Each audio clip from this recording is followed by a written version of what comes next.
Welcome to another episode of Let's Parley, where we encourage you to bet on yourself and pursue all that life has in store for you. I am your host, Monty Taylor, and without further ado, let's parlay.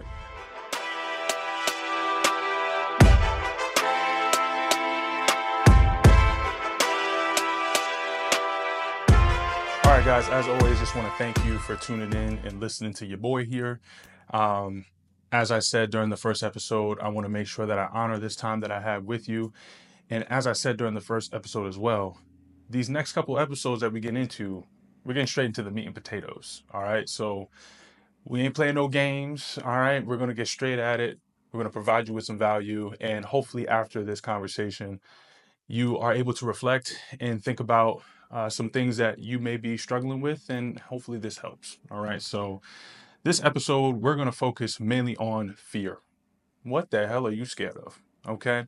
Now, before we get into some of the more serious aspects of this conversation, I felt like it would be good if I just opened up with like a lighthearted mood and shared a little bit about what I'm fearful of, because I don't want this to come off as if, oh, I fear nothing and everything's completely cool. No, I may be 6'4", all of 235 pounds, right? But at the same time, I still got my fears too. All right. And I want to be vulnerable with you in sharing that. So, yeah, some fears of mine. Let's get straight into it. Scary movies. Like, why? Why do we have to watch them? Why would anyone want to put themselves through that stress-induced experience? I don't personally get it. As a matter of fact, I think a lot of y'all who love that stuff need to talk to somebody. But that's neither here nor there. When it comes to scary movies, it is some sort of irrational fear with me, because when I sit down to watch them, I'm experiencing everything. And I don't know, I just kind of gate really tightly what I put into my mind and what I allow myself to consume. And it repeats itself. Like, I can only imagine what my dreams look like afterwards. And I've watched scary movies with people or by myself. And every time I'm like, why did I do that? Didn't need to happen. That's one fear. And along the same lines, horror houses. Like, that almost sounded crazy. Let me make sure I'm saying that very clearly. Horror houses. All right. So, I grew up in Delaware, and people used to have this thing where they would go to Frightland. And it was one of those horror houses. It was like literally just in the middle of nowhere. And it's this big barn with this like big skeleton looking object that you can see from the highway. And people would pay their hard earned money to go to this place and get the life scared out of them. I don't get it. I just personally don't understand why anybody would want to put themselves through that. Another irrational fear of mine. I know that nothing bad is going to happen. Okay, I'm probably going to get chased by some actor who's playing like he's a zombie, or like he's, Jason with a machete in his hands, but I just don't need it. Just don't need it in my life. Okay. So I just wanted to start off with those. Matter of fact, I'll give you one more because I like to do things in threes. Um, I I have an irrational fear, and it's not irrational. This is pretty legitimate, especially with my height. Going on to like balconies in apartment complexes or just in any building where there's a balcony and the railing is extra low, but you just on the edge of life and death, where you could just literally tumble over, look over, and just lose your balance and fall to your never ending doom. Like that to me, I don't need it. I don't need it. Cause, you know, if I'm by myself, I feel kind of fine. But my irrational fear is that whoever I'm with, if I had just wronged them and they had been holding this in for however long, this could be their perfect opportunity to just push my big behind over the rail and fall to just a very horrible death. And I don't want to go through that. That's just not the way I want to go out. And then there's no evidence of the contrary. Anybody could say I just slipped out. There's no proof that someone pushed me. So anyway, all right. I think we've had enough of me sharing my fears, but I just figured we start off with that to make the mood a little bit lighthearted. because now I'm going to step into your house and we're going to have a real conversation about what you're fearing and why it don't make no damn sense. Okay. So let's start off with just a couple of the common fears that people face when betting on themselves. Now, again, I shared my story last episode about the many different risks that I've taken and the results that have yielded from that. And I would say that with my experience, I definitely had some fears, and they were mitigated by some spiritual practices that I held on to and some mindful habits that I also held to. But I think the common fears are pretty typical for everybody. One, let's start off with the fear of failure, right? What happens if I try this and it doesn't work? What happens if I quit my job and I start this business and I fall flat on my face? Like what, like that fear of the embarrassment of going through that perhaps is a huge one for a lot of people. And I definitely have had those thoughts as well too when trying something new in any scenario. This can apply to relationships. This can apply to things professionally, even with your finances and investing in certain opportunities. There's a fear that it's not going to work out. Very reasonable, right? We'll talk about that and why we should play out those scenarios to really see it through. The other one is fear of judgment. What will people think? That was a big one for me. I mean, I went from engineering to going into the fitness industry. I remember my coworkers in the engineering space. I know they never said it to my face, but the way they looked at me when I told them that I had a passion for fitness and I wanted to quit my job to go into possibly personal training, a lot of them looked at me like, you moron. Like I could tell that there was that judgment. So that fear of judgment is a real thing that people face. And I don't want to brush over that and act as if it's not a real fear. So that is another one that we could talk about as well too. The fear of financial insecurity. This is a big one, especially for those of us who did not necessarily grow up with a lot of money, all right, or who didn't grow up with certain privileges when it came to what we had access to. So we safeguard. Money is a very tight subject. As a matter of fact, in American society, it's very often that people don't talk about how much they make. It's just a very taboo subject to bring about. And that creates a lot of resistance towards taking risk when it comes to your money, and it also creates a lot of fear when it comes to the fear of losing it and the fear of falling flat on your face financially. So very valid fear, and we're going to talk about that one as well too. There's just the general fear of the unknown, just the uncertainty of things, right? I mean, ladies, I'm sure y'all can attest to this, but do you ever feel good when you just don't know what a guy's intentions are? Like you like dating somebody and he's just kind of like floating in the abyss and you can't really tell if he likes you or not. Maybe you do, and maybe that's your thing, and that's like sort of a stimulating exercise for you. Most of the women and most of the people, just in general, even guys too, right? Like I don't think any person wants to be talking to somebody who they're not sure what their intentions are. That unknown is a very scary thing for a lot of us to practice and go through with. So that fear of the unknown and betting on yourself is a huge component, right?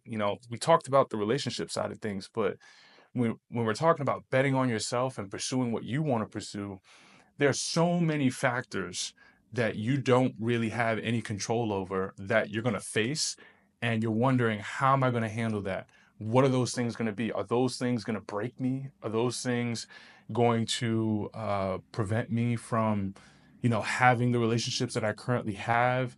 Like there's just so many things that we're not sure about, and a lot of those fears kind of sum up to the unknown, but I like to put it as a separate one because I think it could be different just depending on who you are and how it's actually applied. So we'll talk about that one as well too. But I really feel like I would be remiss without saying this. Um, I feel like this is a good question to kind of ask yourselves. What if instead of assuming the worst, we believe that things would actually turn out to be great? Like, what if we went through that practice, right? So I'm gonna leave you with that for now. I want you to marinate on that like neck bone juice. Okay. That's a line from Country Wayne. I feel I probably should not just say that. That might be like a copyright issue, but anyway, let's move on. And the other thing I want to tell you too, for those people who are of faith, or anybody who just believes that there's other forces in the world that are also impacting our experience. Um, you can't be fearful and trusting God at the same time, right? Like those two things can't be present in the same room. They're just opposing forces, you know? Like if you are fearful, that means that you're fearing something that you don't know is going to happen in the future.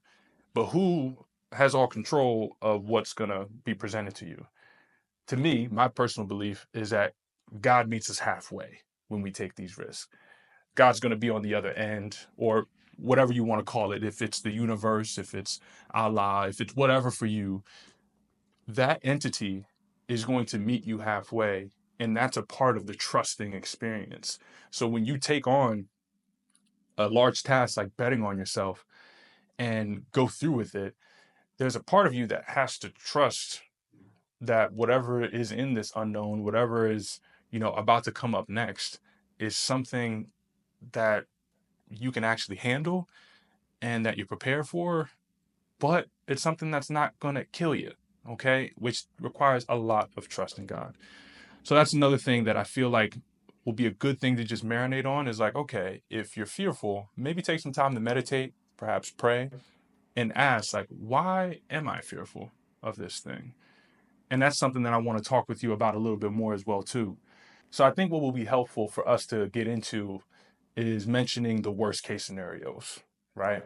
This is a really good practice for you to go through because it requires you to separate the emotion from your decision and incorporate a little bit more logic, right? So when we're talking about the fear of failure, what's the worst thing that can happen if you fail, right? Let's dig into that. If you're going into a new relationship, what's the worst thing that can happen? You can get your heart broken. Okay, then what? Well, if I get my heart broken, then, I would have wasted my time. Was it wasted time? Did you actually learn from that experience? Were there things that you missed then that now going into the next relationship you can learn from and apply? Perhaps it's not a bad thing that you went through that terrible relationship. You learn not to want to go through that yet again. Perhaps it's you taking a risk and, investing in a certain opportunity, right? What happens if you fail there? Okay, you lose your money. Then what?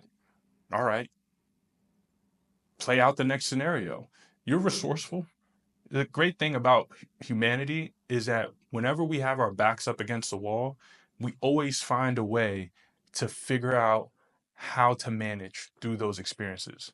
That's something that not a lot of other species can do, is the act or the practice of survival, but also of like conscious planning through that survival. Oh, this happened.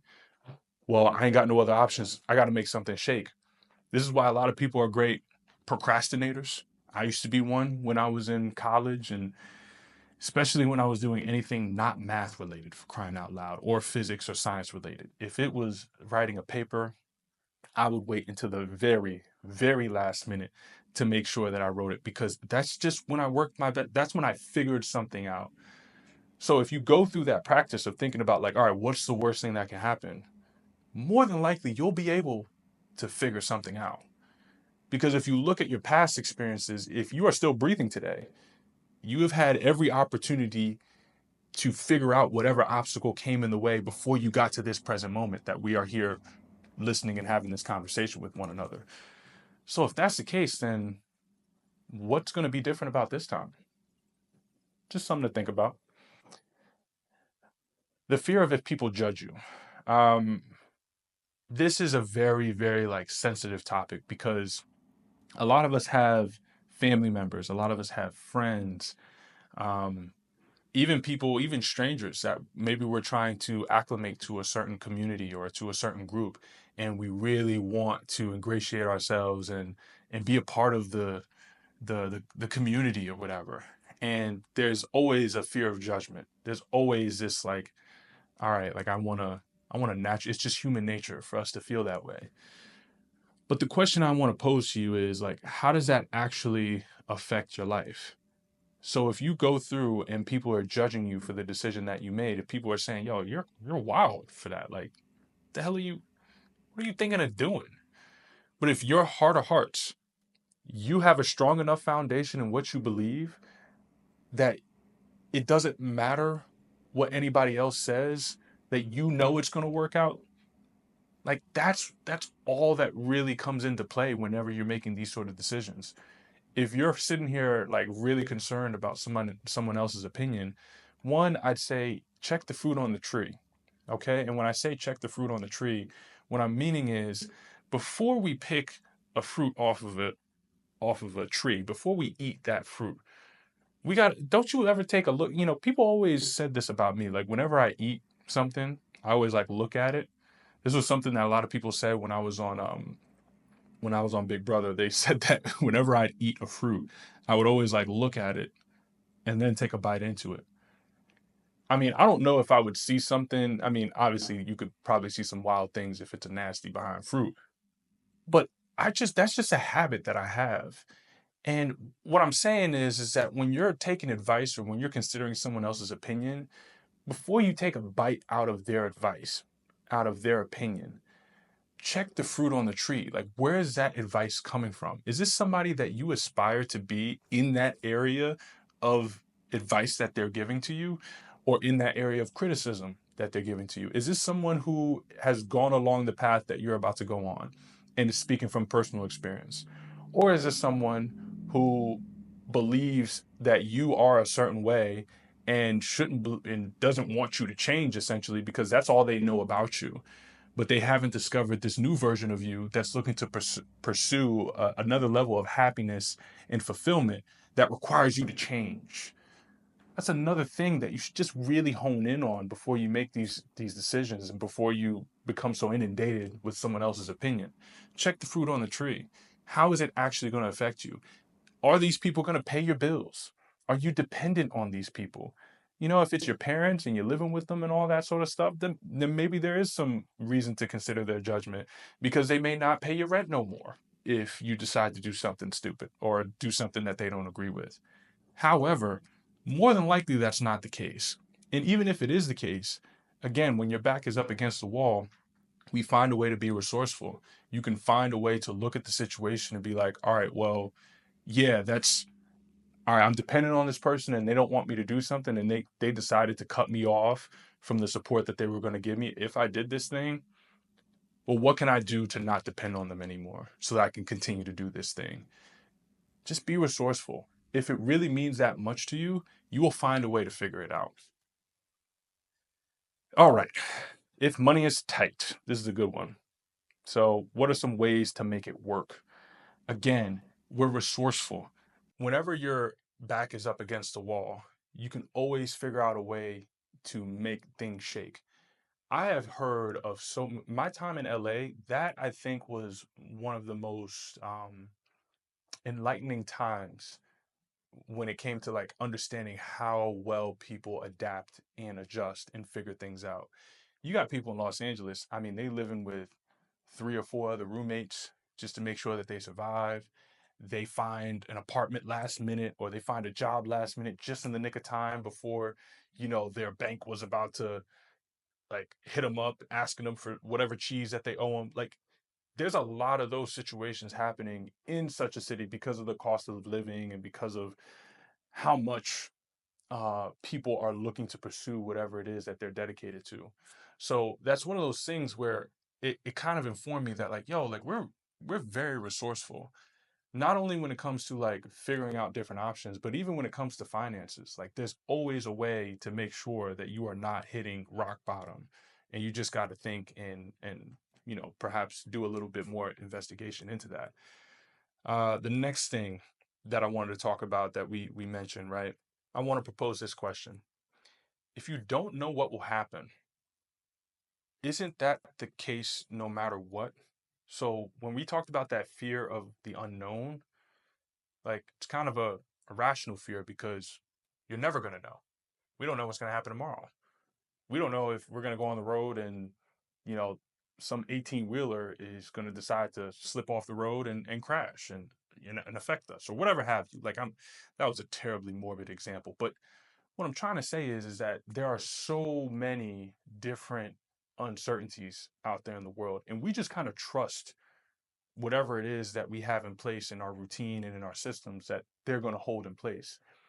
But there's no telling that all those things are going to continue to keep working. We don't have any idea what tomorrow will bring, regardless. So, what's the difference between what tomorrow will bring versus what tomorrow will bring when you actually pursue what you want to pursue for your life? It's something to really hone in on and just think like, all right, is it really that big of a deal that I don't know what's going to happen next? Do you ever really know what's going to happen next? And then on top of that, I think this is a good question to pose too is like, again, from a spiritual perspective, I can't help but to mention this, but are you really like playing God if you're trying to control every aspect of your life and have it be super predictable and certain? Like, that's just not how the world works. We have no idea what's going to happen tomorrow. So, that's a part of the faith and the trust that you got to have in the process is knowing that if you are truly connected to whatever has been providing and protecting for you this entire time, what makes it any different now that you're deciding to change your route that that same entity will change and not provide and protect for you? I don't know. To me, it just seems like you have to apply the same principles just to a new arena. And granted, it is unknown because less people do it, less people step out of their comfort zone and go into a space that they feel is uncertain and requires risk. That is not a normal thing to do for the average person, but there are plenty of people who have done it. And there are plenty of people who, if they didn't quit, it worked out just fine for them, even better than they expected. I personally can say the same thing as well, too. And we just getting started, baby. So now that I got just a few more moments with you, I told you I want to keep this to 30 minutes. All right. I want you, wherever you are, in your car, or if you're sitting down watching on your laptop or maybe on your smart TV, I want you to think about these next action steps and apply these right after you get done watching this or as you're watching or listening to this, because I think that this will actually help you identify what is actually going on in your mind from an emotional standpoint and then combat that with a little bit of logic as well too. So here's some action steps I want you to take. First things first, identify your biggest fear. What is stopping you?